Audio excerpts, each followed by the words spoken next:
ಓಂ ಶಾಂತಿ. ತಂದೆಯು ದಾತ ಆಗಿದ್ದಾರೆ. ನೀವು ಮಕ್ಕಳು ತಂದೆಯಿಂದ ಏನನ್ನೂ ಬೇಡುವ ಅವಶ್ಯಕತೆ ಇಲ್ಲ. ಗಾದೆ ಮಾತಿದೆ, ಬೇಡುವುದಕ್ಕಿಂತ ಸಾಯುವುದು ಲೇಸು. ಇಡೀ ಚಕ್ರವು ಮುಕ್ತಾಯವಾಗಿ ಪುನಃ ಪುನರಾವರ್ತನೆ ಆಗುವುದು. ಯಾರು ಎಂತಹ ಪುರುಷಾರ್ಥ ಮಾಡುತ್ತಾರೆಯೋ ಅಂತಹ ಪದವಿಯನ್ನು ಪಡೆಯುತ್ತಾರೆ.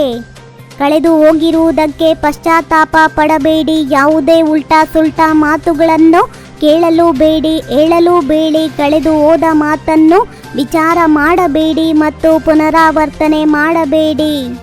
ತಂದೆ ತಾವಾಗಿ ಎಲ್ಲವನ್ನೂ ಮಕ್ಕಳಿಗೆ ಕೊಡುತ್ತಾರೆ. ಅವರು ವಿಶ್ವದ ಮಾಲೀಕರನ್ನಾಗಿ ಮಾಡುವುದಕ್ಕಾಗಿ ಬರುತ್ತಾರೆ. ಹೇಗೆ ಆಗಬೇಕು ಎಂಬುದೆಲ್ಲವನ್ನು ಮಕ್ಕಳಿಗೆ ತಿಳಿಸುತ್ತಾರೆ, ಆದೇಶ ನೀಡುತ್ತಿರುತ್ತಾರೆ. ತಂದೆಯಂತೂ ಕೇವಲ 2 ಶಬ್ದಗಳನ್ನು ಹೇಳುತ್ತಾರೆ, ನನ್ನೊಬ್ಬನನ್ನೇ ನೆನಪು ಮಾಡಿ. ತಂದೆ ಸೂಚನೆ ಅಥವಾ ಶ್ರೀಮತವನ್ನು ಕೊಡುತ್ತಾರೆ, ಅದರಂತೆ ನಡೆಯುವುದು ಮಕ್ಕಳ ಕರ್ತವ್ಯವಾಗಿದೆ. ತಂದೆಯನ್ನು ನೆನಪು ಮಾಡಬೇಕಾಗಿದೆ. ಕೂಗುವ ಕರೆಯು ಅವಶ್ಯಕತೆ ಇಲ್ಲ. ಇನ್ನೊಂದು ಯಾವ ಆದೇಶ ಕೊಡುತ್ತಾರೆ? 84 ಜನ್ಮಗಳ ಚಕ್ರವನ್ನು ನೆನಪು ಮಾಡಿ, ಏಕೆಂದರೆ ನೀವು ದೇವತೆಗಳಾಗಬೇಕಾಗಿದೆ. ಇದು ಆತ್ಮೀಯ ತಂದೆಯ ವಿಶ್ವವಿದ್ಯಾಲಯವಾಗಿದೆ. ಇದರಲ್ಲಿ ಚಿಕ್ಕ ಮಕ್ಕಳ ಅವಶ್ಯಕತೆ ಇಲ್ಲ. ಮಕ್ಕಳನ್ನು ಕರೆತರುತ್ತಾರೆಂದರೆ ಇದರಲ್ಲಿ ಮಕ್ಕಳಿಗೆ ನಷ್ಟವಾಗುತ್ತದೆ. ಓದುವವರು ಬಹಳ ಒಳ್ಳೆಯ ಬುದ್ಧಿವಂತರಿರಬೇಕು. ಯಾರು ಪರಿಪಕ್ವವಿರುವುದಿಲ್ಲವೋ ಅವರು ತೊಂದರೆ ಮಾಡುತ್ತಾರೆ. ಇಲ್ಲಿ ಮನುಷ್ಯರಿಂದ ದೇವತೆಗಳಾಗಬೇಕೆಂಬುದನ್ನು ಕೆಲವರು ತಿಳಿದುಕೊಂಡೇ ಇಲ್ಲ. ಬ್ರಾಹ್ಮಣಿಯ ಕರ್ತವ್ಯವಾಗಿದೆ. ಯಾವಾಗ ಯೋಗ್ಯ ಸೇವಾದಾರಿಗಳಾಗುವರೋ ಆಗ ಅವರನ್ನು ರಿಫ್ರೆಶ್ ಮಾಡಲು ಕರೆದುಕೊಂಡು ಬರಬೇಕು. ಹಿರಿಯರಿರಬಹುದು, ಕಿರಿಯರಿರಬಹುದು. ತಂದೆಯ ನೆನಪಿನಲ್ಲಿ ಇರದಿದ್ದರೆ ಬುದ್ಧಿಯು ಅಲ್ಲಿ ಇಲ್ಲಿ ಅಲೆಯುತ್ತಿರುತ್ತದೆ, ನಷ್ಟ ಮಾಡಿಕೊಳ್ಳುತ್ತಾರೆ. ಇದು ಈಶ್ವರೀಯ ವಿಶ್ವವಿದ್ಯಾಲಯವಾಗಿದೆ. ಪ್ರದರ್ಶನಿ ಹಾಗೂ ಸಂಗ್ರಹಾಲಯದಲ್ಲಿ ಸೇವೆಯಾಗುವುದಿಲ್ಲವೆಂದು ತಿಳಿಯಬೇಡಿ. ಅನೇಕರು ಪ್ರಜೆಗಳಾಗುತ್ತಾರೆ. ಬ್ರಾಹ್ಮಣ ಕುಲ, ಸೂರ್ಯವಂಶಿ ಹಾಗೂ ಚಂದ್ರವಂಶಿ 3 ಇಲ್ಲಿ ಸ್ಥಾಪನೆಯಾಗುತ್ತದೆ. ತಂದೆಯು ಹೇಳುತ್ತಾರೆ, ನಾನು ಬಡವರ ಬಂಧುವಾಗಿದ್ದೇನೆ. ಬಡವರಿಗೆ ಓದಿಸುತ್ತೇನೆ. ಸಾಹುಕಾರರಿಗೆ ಓದುವ ಶಕ್ತಿ ಇಲ್ಲ. ಅವರ ಬುದ್ಧಿಯಲ್ಲಂತೂ ಮೆಹಲ್ ಮಾಡಿಗಳೇ ಇರುತ್ತವೆ. ಸಾಹುಕಾರರು ದಾನವನ್ನು ಪಡೆಯಲಾಗುವುದಿಲ್ಲ. ಯಾವಾಗ ನರಕವಾಸಿಗಳಾಗಿರುತ್ತಾರೆಯೋ ಆಗ ಈಶ್ವರಾರ್ಥವಾಗಿ ದಾನ ಪುಣ್ಯ ಮಾಡುವವರಿಗೆ ಅಲ್ಪಕಾಲಕ್ಕಾಗಿ ಸುಖ ಸಿಗುತ್ತದೆ. ಎಷ್ಟು ನೆನಪು ಮಾಡುವಿರೋ, ದೈವಿ ಗುಣಗಳನ್ನು ಧಾರಣೆ ಮಾಡುವಿರೋ, ಅಷ್ಟು ಉನ್ನತ ಪದವಿಯನ್ನು ಪಡೆಯುತ್ತೀರಿ.